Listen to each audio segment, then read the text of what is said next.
നമസ്കാരം. Psychology says ignoring is power. ചില കാര്യങ്ങൾ അവഗണിക്കുന്നത് ബലഹീനതയല്ല, മനസ്സിൻ്റെ ശക്തിയാണ്.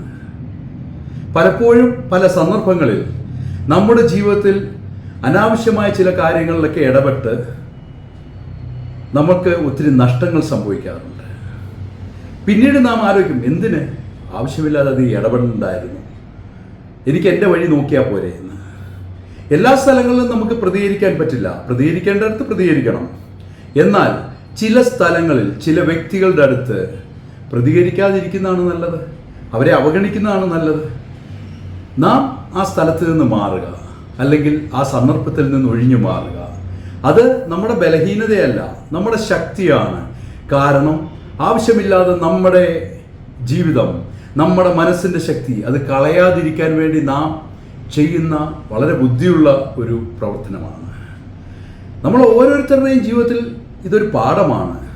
പലപ്പോഴും നമ്മുടെ സ്വന്തം ഭവനങ്ങളിൽ പോലും നമുക്ക് ചില കാര്യങ്ങൾ പ്രതികരിക്കാതിരുന്നാൽ നമ്മെ വിജയിക്കുകയുള്ളൂ.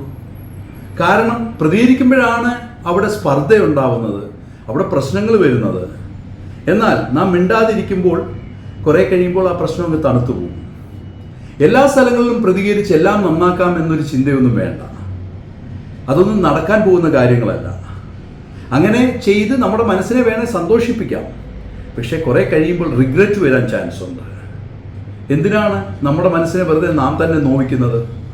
തീർച്ചയായും മനസ്സിലാക്കേണ്ട ഒരു കാര്യം, ആവശ്യമില്ലാത്ത സ്ഥലങ്ങളിൽ പ്രതികരിക്കാൻ പോകാതെ അവഗണിക്കുക. ജീവിതത്തിൻ്റെ പല കാര്യങ്ങളും നമുക്ക് വേണേൽ അവഗണിച്ചാൽ നമുക്ക് വിജയിക്കുവാൻ പറ്റും.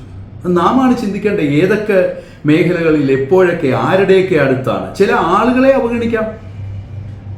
നമുക്ക് തോന്നുകയാണ് അവരോടൊപ്പം മുന്നോട്ട് പോകാൻ പറ്റില്ല, അല്ലെ അവരുടെ കാര്യങ്ങൾ നമുക്കതൊരു പ്രശ്നമായി മാറും, അല്ലെ അവർ നമുക്കൊരു ബുദ്ധിമുട്ടാണെന്ന് തോന്നി അവരെ അവഗണിക്കാം. നമുക്ക് എന്തിനാണ് അവരുമായി പോയി അവരുടെ എല്ലാ കാര്യങ്ങളിലും ഇടപെട്ട് അവരെ നമ്മൾ ശല്യപ്പെടുത്തുന്നത്?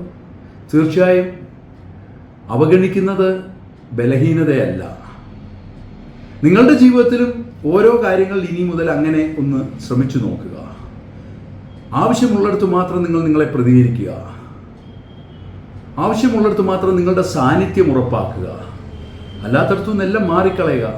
പിന്മാറ്റം ഒരിക്കലും പരാജയമല്ല.